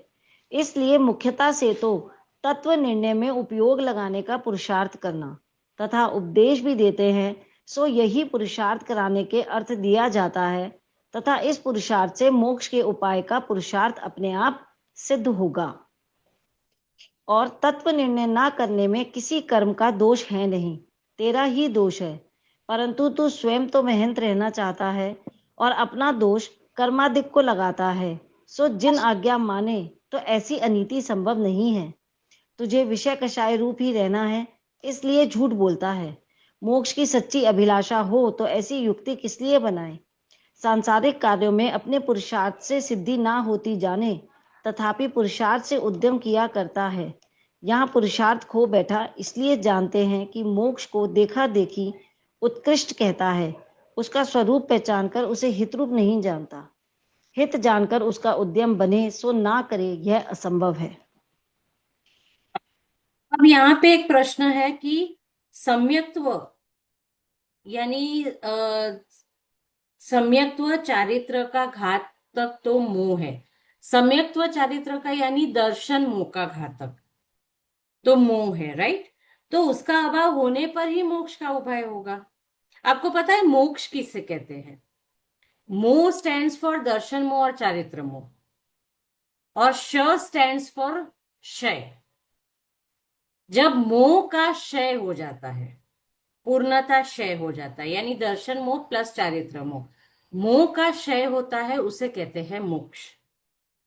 तो जब मोह तो सम्यक्त्व और चारित्र का घातक है, यानी सम्यक दर्शन का और चारित्र का, राइट? दर्शन मोह और चारित्र मोह होते हैं ना कर्म। दर्शन मोह घातक है सम्यक दर्शन का, और चारित्र मोह घातक है चारित्र का। तो फिर उसका अभाव हुए बिना हम उपाय करेंगे तो भी कैसे होगा? तो यहाँ पे पंडित जी कहते हैं 3 स्टेप्स में बताते हैं। सबसे पहले तो तत्व निर्णय में उपयोग न लगाना इसका दोष है। तो सबसे पहले तत्व निर्णय में उपयोग लगाना है, ये हमारा पहला कर्तव्य है। पुरुषार्थ से तत्व निर्णय में उपयोग लगाए तब स्वयं ही मोह का अभाव या क्षयोपशम होता है और सम्यक्त्व आदि रूप पुरुषार्थ बनता है। तो सम्यक्त्व होगा कब, मोह का अभाव कब होगा? यही बात बताते आ रहे हैं कि मोह का अभाव ही तब होगा जब हम तत्व निर्णय में उपयोग को लगाएंगे। निमित्त नैमित्तिक संबंध है ना, हमें मोह का अभाव करने जाना नहीं है, हमें मात्र अपने उपयोग को तत्व निर्णय में लगाना है। ठीक है, इसलिए मुख्यता से तो तत्व निर्णय में उपयोग लगाने का ही पुरुषार्थ करने का उपदेश देते हैं। इसीलिए मोक्ष का उपाय का पुरुषार्थ अपने आप सिद्ध होता है। देखो, मोक्ष का उपाय है तत्व निर्णय में उपयोग को लगाना, सम्यक दर्शन, सम्यक ज्ञान और सम्यक चारित्र, इसका उद्यम करना, ये है मोक्ष का उपाय। और मोक्ष क्या है? सम्यक दर्शन, सम्यक ज्ञान और सम्यक चारित्र की पूर्णता। ठीक है, तो उद्यम हमें सम्यक दर्शन, सम्यक ज्ञान और सम्यक चारित्र का ही करना है। ये जो कर्म सिद्धांत जो भी हमें कहा जाता है, ये सारे कर्म सिद्धांत सिर्फ इसलिए कहे जाते हैं कि हम सम्यक पुरुषार्थ करें। हमारी दृष्टि कर्मों की ओर से हटे, हम अगर कर्मों की प्रतिकूलताओं के ओर देखकर हम प्रमादी हो रहे हैं कि भाई अभी तो ये है, इसलिए ये बेटे की शादी हो जाए, बेटी की पढ़ाई खत्म हो जाए, फिर मैं करूंगा आत्मकल्याण, पहले थोड़ा धन कमा लूं फिर मैं करूंगा आत्मकल्याण, अभी तो मेरी उम्र कम है, घूम फिर लूं फिर मैं करूंगा आत्मकल्याण। ये जो सारी चीजें है ना, इससे दृष्टि हटाने के लिए कर्म सिद्धांत पढ़ाया जाता है कि भाई तू करेगा तब कर्मों में फेरफार होगा। सिर्फ व्यवस्था समझाई गई है, कर्मों में हमें कुछ करने जाना नहीं है। ठीक है। और ये कैसी है, देखो यहाँ पे कहा है कि तत्व निर्णय न करने में किसी कर्म का दोष नहीं है, लेकिन स्वयं महंत बने रहना चाहता है। जैसे मैंने आपको कहा कि सभी सहूलियत है, अच्छी स्कूल है, अच्छे टीचर्स है, लेकिन स्वयं पढ़ाई नहीं कर रहा है तो उसमें किसी का दोष नहीं है, राइट, खुद ही प्रमादी हो रहा है। जिन आज्ञा माने तो ऐसी अनीति संभव नहीं है। देखो कोई भी परिस्थिति को हम आधा भरा हुआ ग्लास और आधा खाली ग्लास की तरह देख सकते हैं। अगर आप आधे भरे हुए ग्लास को देख रहे हो तो आपका पुण्य का उदय है, आप अनुकूलता का वेदन कर रहे हो। और अगर आप आधे खाली ग्लास को देख रहे हो तो आपके पाप का उदय है, आप प्रतिकूलता का वेदन कर रहे हो। देखने का दृष्टिकोण आप हमें बदलना है, राइट। वस्तु तो वही है, वस्तु को नहीं बदलने जाना है, कर्म को नहीं बदलने जाना है। हमें अपनी दृष्टि, जो पुरुषार्थ की दिशा बदलने की बात की थी ना, वो पुरुषार्थ की दिशा हमें भेद ज्ञान पूर्वक बदलनी है, तत्व निर्णय में हमारे उपयोग को लगाना है, तो आपो आप ही मोह आदि कर्म के उपशमादि हो जाएंगे। इसलिए इसमें क्या बात कही है सबसे इंपॉर्टेंट, कि कंट्रोल जो है ना वो अपने हाथों में है। हमने क्या कर दिया है, कंट्रोल कर्म के हाथों में दे दिया है। तो कर्म तो हमें कभी फ्री करने में इंटरेस्टेड ही नहीं है ना। कर्म तो फ्री होने में इंटरेस्टेड है कि अगर तू सम्यक दर्शन प्राप्त कर लेता है तो मैं चला जाऊंगा तुझे छोड़कर, लेकिन तू अज्ञानी बना रहना चाहता है तो मैं क्या करूं। कर्म को कोई इंटरेस्ट नहीं है हमें पकड़े रहने में, लेकिन हम पुरुषार्थ तो करें। ठीक है। तो इस तरह से स्वयं महंत होकर दोष कर्म को देना अनीति है जैन धर्म में। तो इस तरह से इतना हो गया। हाँ, आगे का प्रश्न अभी थोड़ी देर के लिए ले तो चलेगा ना। यहाँ प्रश्न है कि तुमने कहा सो सत्य, परंतु द्रव्य कर्म के उदय से भाव कर्म होता है और भाव कर्म से द्रव्य कर्म का बंध होता है तथा फिर उसके उदय से भाव कर्म होता है। इसी प्रकार अनादि से परंपरा है, तब मोक्ष का उपाय कैसे हो? समाधान: कर्म का बंध व उदय सदा काल समान ही होता रहे तब तो ऐसा ही है, परंतु परिणामों के निमित्त से पूर्ववत कर्म के भी उत्कर्षण अपकर्षण संक्रमण आदि होने से उनकी शक्ति हीनादिक होती है, इसलिए उनका उदय वहां भी मंद तीव्र होता है। उनके निमित्त से नवीन बंध भी मंद तीव्र होता है। इसलिए संसारी जीवों को कर्मोदय के निमित्त से कभी ज्ञानादिक बहुत प्रकट होते हैं, कभी थोड़े प्रकट होते हैं, कभी रागादिक मंद होते हैं, कभी तीव्र होते हैं। इस प्रकार परिवर्तन होता रहता है। वहां हाँ, पिछले बस इतना रखिए। पिछले आंसर में एक बहुत इंपॉर्टेंट लाइन थी जो मेरी स्किप हो गई, कि मोक्ष को देखा देखी उत्कृष्ट मानता है, उसका स्वरूप पहचान कर उसे हित रूप नहीं जानता, हित रूप जाने तो उसका उद्यम करे बिना रहे नहीं। अगर किसी को बहुत मीठा पसंद है, बहुत मीठा पसंद है, और डॉक्टर ने उसे कहा है कि अब मीठा खाओगे तो आपका जीना मुश्किल हो जाएगा, अब वो दूसरे ही दिन क्या करेगा, मीठा छोड़ देगा, क्योंकि मीठा इतना उसको जो पसंद था, जिसके बिना वो रह नहीं सकता था, उसको अहित रूप जान लिया ना उसने, और मीठे नहीं खाने को हित रूप जान लिया। तो जो जिसे हम हित रूप जान लेते हैं ना, उसका उद्यम ऑटोमेटिकली होता है, ऑटोमेटिकली होता है। क्यों पैसे कमाने जाते हैं हम?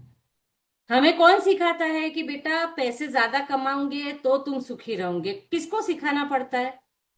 छोटे बच्चे को किसे सिखाना पड़ता है कि खिलौने महंगे और अच्छे और अपने पास रखो कि ये मेरा खिलौना है, वो ले ना जाए। ऐसे संस्कार किसको सिखाने पड़ते हैं? वो संस्कार लेके ही आया है, एकत्व बुद्धि, ममत्व बुद्धि, क्योंकि वो उसको हित रूप जानता है। तो हम जो मोक्ष को हित रूप कहते हैं ना, वो देखा देखी कहते हैं, इसीलिए उद्यम नहीं हो रहा है। जब हम मोक्ष को वास्तविक रूप से हित रूप जानेंगे, जब हम ये जो पीछे के पेजेस में सारे जो एग्जाम्पल्स दिए हैं पंडित जी ने, वो प्रैक्टिकली हम अपने जीवन पर अप्लाई करेंगे और समझेंगे कि नहीं, संसार दशा में सर्वथा सुख है ही नहीं, हर दशा में दुख ही है, और हमारा हित मोक्ष में ही है।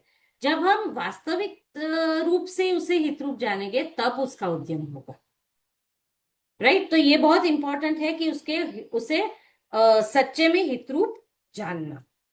अब दूसरा यहाँ पे प्रश्न उठाया है कि ये एक साइकिल है कि द्रव्य कर्म से भाव कर्म होता है, फिर भाव कर्म से फिर से द्रव्य कर्म की प्राप्ति होती है, उसमें फिर राग द्वेष होते हैं। तो हमारा वो कहते हैं ना कि मोक्ष का उपाय करने का स्कोप ही कहाँ है? ये साइकिल कंटिन्यूस चलती रहती है।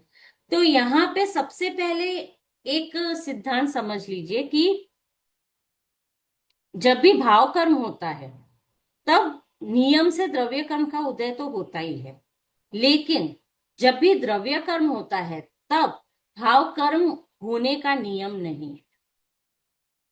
अगर ऐसा नियम हो जाता तो संसार का कभी अभाव नहीं होता।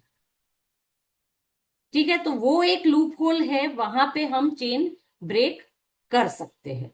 तो यहाँ पे जैसे कि कहा है कि कर्म का बंध और उदय एक समान ही होता रहे तो ऐसा ठीक है, लेकिन ऐसा एक समान होता नहीं है, बदलते रहता है। यानी कर्मों का है ना, हमेशा उत्कर्षण, अपकर्षण, संक्रमण, ये सारी होती रहती है। यानी उनके जो बंध और सत्ता होती है, वो वैसी की वैसी ही बनी नहीं रहती। बनते भी एक समान नहीं है, उदय में भी एक समान नहीं आते हैं। उनके साता का असाता में उदय आ जाता है, और असाता का साता में उदय आ जाता है। परिणामों की इतनी विचित्रता है, वो परिणामों के ऊपर निर्भर है कि उनका संक्रमण, अपकर्षण, उत्कर्षण कैसे होता है। ठीक है? जैसे यहाँ पे कहते हैं कि उनके निमित्त से नवीन बंध भी मन तीव्र होते हैं। जो उदय में आते हैं उनका भी एक समान आना नहीं है, और जो बनते हैं उनका भी एक समान बनना नहीं है। ठीक है? जो उदय में आते हैं उसके भी तीव्र और मंदता पाई जाती है। तो संसारी जीवों के कर्मोदय के निमित्त से कभी ज्ञानातिक बहुत प्रकट होते हैं और कभी थोड़े प्रकट होते हैं। तो रागाधिक मंद होते हैं और कभी तीव्र होते हैं। इस प्रकार परिवर्तन होता रहता है। आगे के पैराग्राफ में ये बात कही है कि जब रागाधिक तीव्र हो तब तो हम उपाय नहीं कर पाते। ये बात तुम्हारी सही है, क्योंकि वो तो बहुत ही विरले जीव होते हैं जो तीव्र कषाय या तीव्र प्रतिकूलता में भी पुरुषार्थ करते हैं। लेकिन हमारी संगी पंच इंद्रिय पर्याप्त पर्याय जब प्राप्त हुई है और मन से द्वारा विचार करने की शक्ति प्राप्त हुई है, हमारे रागाधिक भी मंद है। रागाधिक क्यों मंद है? क्योंकि जिनवाणी पढ़ रहे हैं। जिनवाणी पढ़ने का भाव होता ही उसे है जिसके रागाधिक मंद है। ठीक है? तो ये तीनों जो अवसर है, और जिनवाणी उपदेश सुनने को मिले भी है, ये निमित्त भी मिले हैं। तो ये सारे अवसर प्राप्त करने के बाद अब जो पुरुषार्थ का ही एक कार्य बचता है जो हमें करना है।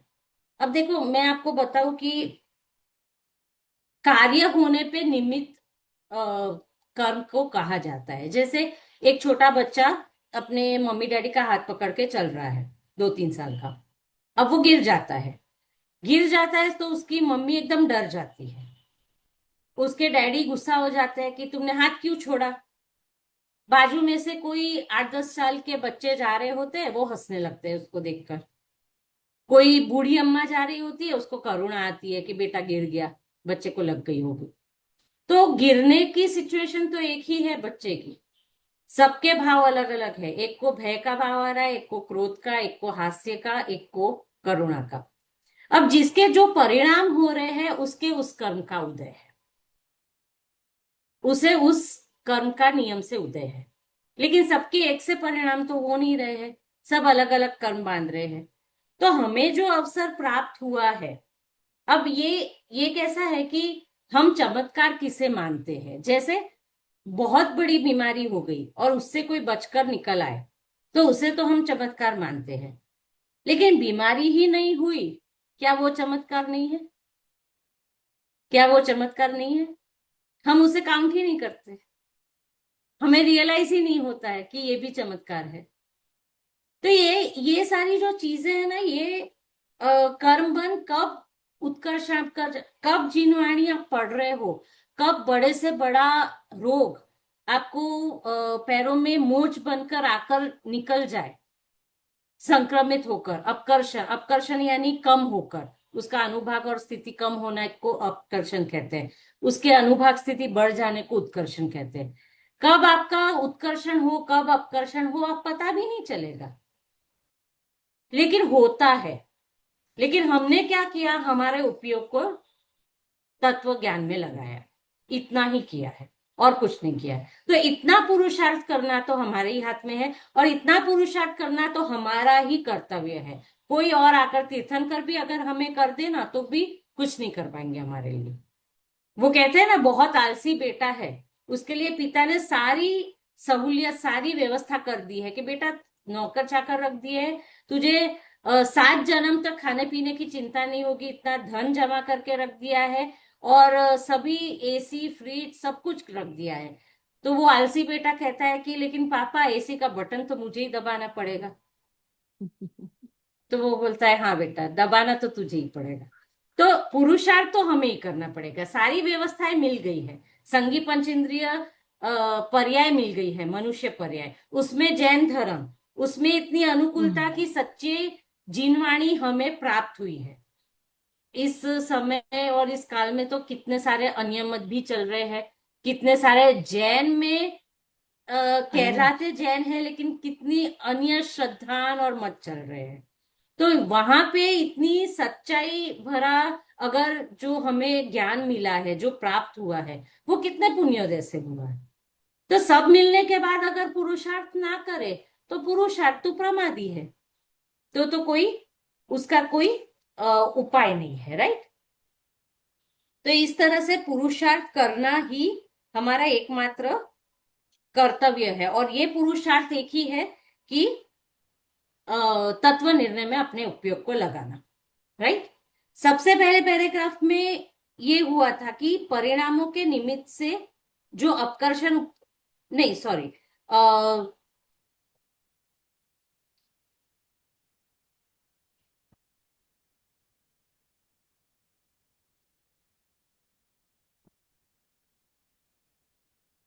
हाँ, सबसे पहले पैराग्राफ में ये कहा था कि तत्व ज्ञान में जब उपयोग लगाता है तब कर्म के उपशमादिक स्वयं होते हैं, राइट, तब सम्यक्त्व प्रकट होता है। और हाँ, आगे का एक पैराग्राफ बाकी है पढ़ने का, वो पढ़ लीजिए। वहां कदाचित संगी पंचेंद्रिय पर्याप्त पर्याय प्राप्त की, तब मन द्वारा विचार करने की शक्ति हुई, तथा इसके कभी तीव्र रागादिक होते हैं, कभी मंद होते हैं। वहां रागादिक का तीव्र उदय होने से तो विषय कषायदिक के कार्यों में ही प्रवृत्ति होती है, तथा रागादिक का मंद उदय होने से बाह्य उपदेशादिक का निमित्त बने और स्वयं पुरुषार्थ करे, करके उन उपदेशादिक में उपयोग को लगाए तो धर्म कार्य में प्रवृत्ति हो, और निमित्त ना बने, वह स्वयं पुरुषार्थ ना करे तो अन्य कार्यों में ही प्रवृत्ते, परंतु मंद रागादि सहित प्रवृत्ते। ऐसे अवसर में उपदेश कार्यकारी है। आगे आगे पढ़ना मैम। हाँ, विचार शक्ति रहित जो एकेंद्रियादिक हो है, उनके तो उपदेश समझने का ज्ञान ही नहीं है, और तीव्र रागादि सहित जीवों का उपयोग उपदेश में लगता नहीं है। इसलिए जो जीव विचार शक्ति सहित हो तथा जिनके रागादिक मंद हो, उन्हें उपदेश के निमित्त से धर्म की प्राप्ति हो जाए तो उनका भला हो, तथा इसी अवसर से पुरुषार्थ कार्यकारी है। एकेंद्रियादिक तो धर्म कार्य करने में समर्थ ही नहीं है, कैसे पुरुषार्थ करे, और तीव्र कषाई पुरुषार्थ करे तो वह पाप ही का करे, धर्म कार्य का पुरुषार्थ हो ही नहीं सकता। इसलिए जो विचार शक्ति सहित हो और जिसके रागादिक मंद हो, वह जीव पुरुषार्थ से उपदेशादिक के निमित्त से तत्व निर्णयादिक में उपयोग लगाए तो उसका उपयोग वहां लगे और तब उसका भला हो। यदि इस अवसर में भी तत्व निर्णय करने का पुरुषार्थ ना करे, प्रमाद से काल गंवाए, या तो मंद रागादि सहित विषय कषाओं के कार्यों में ही प्रवर्ते या व्यवहार धर्म कार्यों में प्रवर्ते, तब अवसर तो चला जाएगा और संसार में ही भ्रमण होगा। तथा इस अवसर में जो जीव मतलब यहाँ पे पुरुषार्थ देखो, यहाँ पे 3 कारण दे दिए हैं। एक तो विचार शक्ति हुई है, यानी क्षयोक्षम पर्याप्त मनुष्य पर्याय प्राप्त हुई है संगी पंचेंद्रिय जीव की, यानी विचार शक्ति हुई है, क्षयोक्षम हुआ है।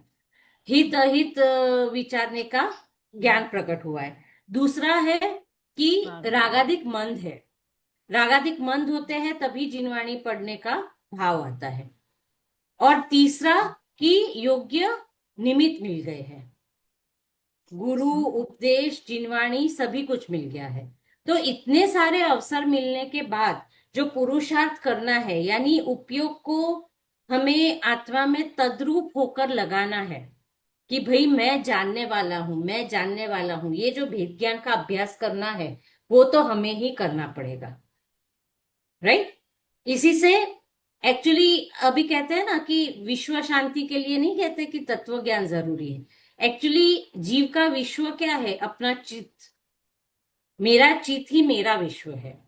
और अगर मेरे चित्त में शांति होगी, हर एक जीव के चित्त में शांति होगी, तो विश्व शांति हो ही जाएगी, राइट। उसके लिए शांति धारा, वो जो अभी बहुत चालू है ना, शांति धारा की क्रिया, शांति धारा, एक्चुअली शांति धारा क्या है कि शांति स्वभाव है आत्मा का, तो वो निरंतर धारावाहिक रूप से रह सकता है, ऐसा उसमें गुण है, ऐसी शक्ति है उसमें। शांति धारा किसी क्रिया का नाम नहीं है। जब शांतिनाथ भगवान हुए थे तब से लेकर उसके बाद तक, मतलब पुष्पदंत भगवान से लेकर शांतिनाथ भगवान तक धर्म की व्युत्पत्ति हो गई थी 7 बार। लेकिन शांतिनाथ भगवान के बाद निरंतर धर्म की प्रभावना होती रही, इसीलिए उसको शांति धारा कहा जाता है कि धारावाहिक रूप से धर्म की प्रभावना होती रही। और ऐसी शांति धारा जो हमारे अंदर प्रवाहमान हो तत्व ज्ञान के रूप में, उसे वास्तविक शांति धारा कहते हैं, राइट। तो इस तरह से उपाय तो हमें ही करना पड़ेगा। अब ये जो दूसरे 2 है वो हम अगली बार लेंगे, क्योंकि ये 2 पैराग्राफ बहुत ही मार्मिक है। इसमें मोक्ष मार्ग की पूरी विधि बताई है, मिथ्या दर्शन से लेकर तत्व विचार करने से लेकर सिद्ध पद की प्राप्ति तक पूरी प्रक्रिया का निरूपण पंडित जी ने इन 2 पैराग्राफ में किया है। तो ये हम अगले क्लास में लेंगे। अनु जी, आप वो जो प्रश्न पूछ रहे थे वो पूछ लीजिए। मैं कह रही थी कि जिससे हम लोग सहज प्रवृत्ति, मतलब जो भी कर्म आ रहे हैं या जो भी जैसे हम लोग सुन रहे हैं, कर रहे हैं, जो भाव आ रहे हैं वो अपने आप ही हो जाएंगे। हमारे को उसके लिए सोचना नहीं है, उसके लिए दृढ़ प्रतिज्ञा नहीं होना कि नहीं हमारे को जैसे क्रोध नहीं करना, ये नहीं करना, अपने आप ही सब ठीक हो जाएगा। मतलब अपने आप को नहीं एक्सेप्ट करना है हमको कि ये सब कुछ ठीक हो जाए, मतलब नॉर्मली हो जाएगा। नहीं, देखो, आप क्रोध करने का सोचो या आप क्रोध अटकाने का सोचो, ठीक है। आप कषाय करने का सोचो या कषाय ना करने का सोचो, दोनों में कर्तृत्व बुद्धि है। और जो तत्व ज्ञान में जो उपयोग लगाने की बात है ना, वो कुछ करने की बात नहीं है, वो इस बात में उपयोग लगाने की बात है कि ये सारे भाव जो जानने में आ रहे हैं, वो भाव मैं नहीं हूं, वो मैं नहीं कर रहा हूं, वो मेरे नहीं है, बल्कि उन सबको जानने वाला ज्ञान स्वभाव मेरा है। I am the audience. मैं एक ऑडियंस की तरह अपनी ही मूवी पूरी परिणामों की देख रहा हूं। तो अभी कौन से भाव करने हैं वो प्रश्न नहीं है, भाव हम करते ही नहीं है और भाव को हम अटका भी नहीं सकते। जैसे मैंने पिछली क्लास में भी कहा था, अगर मेरे हाथ में भाव करने या अटकाने की बात होती तो मैं अभी सम्यक दर्शन प्राप्त करके मोक्ष चली जाती। भाव हम अटका नहीं सकते और ना ही उत्पन्न कर सकते हैं, लेकिन भाव से भिन्नता हम जरूर कर सकते हैं। क्योंकि भाव आपको पता कैसे चल रहा है कि भाव हुए, हम क्या करते हैं, भाव से तन्मय हो जाते हैं। ये मेरा भाव है, मुझे पूजा करने का भाव आया, मुझे क्रोध आया, मुझे करुणा का भाव आया, मुझे मुझे मुझे ये भाव आया। ये भाव आया कैसे, ये आपने जाना कैसे? ये जाना मैंने, ये जाना, करुणा का भाव जाना, क्रोध का भाव जाना, पूजा का भाव जाना। जब हम ये गायक बन जाते हैं ना, तब ये भेद ज्ञान की शुरुआत होती है। पता चला आपको? मतलब भाव कौन से करने हैं इस विकल्प में ही नहीं पड़ना है। आप अशुभ छोड़कर शुभ भाव करोगे, उसमें कोई बड़ी बात नहीं है, लेकिन भाव करने वाले ही आप नहीं हो, ये समझने में बड़ी बात है। नहीं, जैसे अब अपन जो पुरुषार्थ कर रहे हैं तो वो उस हाँ हिसाब का मतलब क्या है ना, कि एक अपन सोचते नहीं वे हमारे को पढ़ना है, समझना है, करना है। एक we are forcing ourself to do it, और एक है कि नेचुरल में ही हमारा आ रहा है। तो सहज प्रवृत्ति मतलब नेचुरल में जब आना शुरू हो जाएगा तब वो सहज प्रवृत्ति होगी। हाँ, लेकिन वो नेचुरली कब होगा? अभी तो हाँ, बुद्धिपूर्वक ही होगा ना। हाँ, अभी तो चेष्टा बुद्धिपूर्वक ही होगा। हाँ, विद्वानों के जैसे आप बोल रहे हो कि सम्यक दृष्टियों के जीव के सहज होता है भेद ज्ञान, उन्हें इतनी प्रैक्टिस हो गई होती है। अब पांचवें गुणस्थान में जो भेद ज्ञान की प्रैक्टिस होती होगी, वो चौथे गुणस्थान से कई अधिक होती होगी। मुनिराज को जो सातवें गुणस्थान में भेद ज्ञान की प्रैक्टिस होती होगी, वो चौथे पांचवें गुणस्थान से कई अधिक होती होगी। तो practice makes a man perfect, यहाँ भी एक ही चीज है। अभी हमें फोर्सफुली भेद ज्ञान करना पड़ता है क्योंकि हमने कभी ये किया नहीं है। हमने से आत्मा को, ज्ञान को और विभाव भावों को, राग को भिन्न जाना नहीं है। तो इसीलिए अभी हमें फोर्सफुली करना पड़ रहा है। करते करते करते करते जब प्रैक्टिस हो जाएगी तब सहज हो जाएगा। मैम लेकिन गुणस्थान अभी में भी, उद्यम भी उसका ही करना है। गुणस्थान में भी मैम 10वें गुणस्थान तक प्रयत्न तो, पुरुषार्थ तो चल ही रहा है ना। पुरुषार्थ तो चलता ही रहता है। पुरुषार्थ मैंने कहा ना, वीर्य भेद गुण की विज्ञान, पर्याय है। हाँ भेद विज्ञान भी चलता रहता है, क्योंकि वो थोड़े भी इच्छुक है तो डायरेक्ट नीचे ही गिरेंगे। तो वो हाँ तो मतलब सिद्ध मतलब अरिहंत अवस्था तक उनका वो कंटिन्यूस चल रहा है। वो अरिहंत अवस्था में आएंगे, बाद में ही वो उसमें से फिर वो हाँ, तो वो तो श्रेणी चढ़ने की बात है। अभी हम छठे गुणस्थान मुनिराज की भी बात करें ना, जो आहारचर्या के लिए निकले हैं, उनका भी अंतर्मुहूर्त काल में अगर वो आत्मा में लीनता नहीं होती है उनकी, तो उनका गुणस्थान गिर जाता है। हर अंतर्मुहूर्त काल में उनका उतना पुरुषार्थ होता है कि आत्मलीनता हो। तो उनका पुरुषार्थ का लेवल ही कुछ अलग है। हमें तो शायद मुश्किल से कभी भेद ज्ञान का पुरुषार्थ का विकल्प आता है कि नहीं नहीं, ये मैं नहीं हूं और ये शरीर है और ये मैं जानने वाला हूं। तो इतना हम पीछे हैं, तो हमें इतने पुरुषार्थ करने की जरूरत है। राइट? ठीक है, किसी को कोई प्रश्न? तो आज यहाँ पे खत्म करते हैं। हाँ, अभी हमारी सैटरडे। सैटरडे क्लास रहेगी नेक्स्ट।